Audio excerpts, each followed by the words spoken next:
ಹೊಸ ಅಧ್ಯಾಯಕ್ಕೆ ಸ್ವಾಗತ ಸುಸ್ವಾಗತ. ದಿನ 31.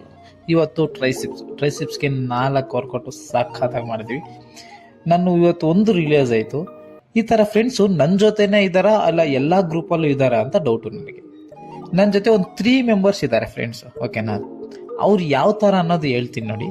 ಫಸ್ಟ್ ಫ್ರೆಂಡು, ನಾನು ಎಲ್ಲಾದರೂ ಟ್ರಿಪ್ ಹೋಗ್ಬೇಕಂದ್ರೆ ಫಸ್ಟ್ ಕರೆಯೋದೇ ಅವನು ಏನು ಯೋಚನೆ ಮಾಡಲ್ಲ, ಓಕೆನಾ? ಬ್ಯಾಗ್ ಎತ್ಕೊಂಡು ನೀನು ಎಲ್ಲನ್ನ ಹೋಗು, ನಿನ್ನ ಜೊತೆ ಬರ್ತೀನಿ ಅಂತಾನೆ.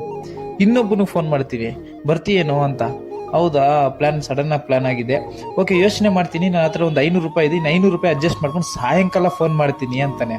ಬಟ್ ಸಾಯಂಕಾಲ ನಾವು ಮಾಡಲ್ಲ, ನಾವೇ ಮಾಡಿದ್ರೆ ಏನೋ ಒಂದು ರೀಸನ್ ಇದೆ ಕ್ಯಾನ್ಸಲ್ ಮಾಡ್ತಾನೆ. ಇನ್ನೊಬ್ಬ ಇರ್ತಾನೆ, ಎಲ್ಲಾನೇ ಇರುತ್ತೆ, ಬರ್ತೀಯೇನೋ ಅಂತ ಫೋನ್ ಮಾಡ್ತೀನಿ, ಬರ್ತೀನಿ ಬಟ್ 6 ಗಂಟೆಗೆಲ್ಲ ಮತ್ತೆ ಮನೆಗೆ ಇರಬೇಕು, ಇಲ್ಲ ಅಂದ್ರೆ ನಾವು ಅಮ್ಮ ಬೈತಾರೆ, ನಾವು ಅಪ್ಪ ಬೈತಾರೆ ಅಂತಾನೆ. ಇನ್ನೊಬ್ಬ ಇರ್ತಾನೆ, ಅವನಿಗೆ ಎಲ್ಲಾನು ಇರುತ್ತೆ ಬಟ್ ಅವನು ಬರಲ್ಲ. ಅವನು ಬಂದಿಲ್ಲ ಅಂದ್ರೆ ಆ ಒಂದು ಟ್ರಿಪ್ ಮಜಾನೇ ಇರಲ್ಲ. ನಾವು ಅವನಿಂದ ಆ ಟ್ರಿಪ್ನ ಕ್ಯಾನ್ಸಲ್ ಮಾಡ್ತೀವಿ. ಇಂಥ ಫ್ರೆಂಡ್ಸ್ ನಿಮ್ಮ ಗ್ರೂಪಲ್ಲಿ ಇದ್ರೆ ಅವನಿಗೆ ಟ್ಯಾಗ್ ಮಾಡಿ ಅಂಡ್ ಕಮೆಂಟ್ ಮಾಡಿ. Thank you.